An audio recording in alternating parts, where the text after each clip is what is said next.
Hi, Chris here from Pocket Office, and today we're going to show you how to connect up your Square account so you can accept credit cards through Pocket Office. If we go through to payments, we can start looking at all the different options inside Pocket Office for payments. Of course, let's make sure that we're accepting Australian dollars.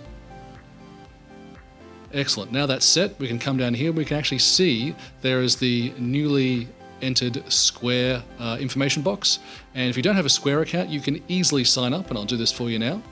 Very simple form. You can be signed up to Square within around about 10 or 15 minutes. Now that I've signed up, I can quickly connect Square with just one click of a button.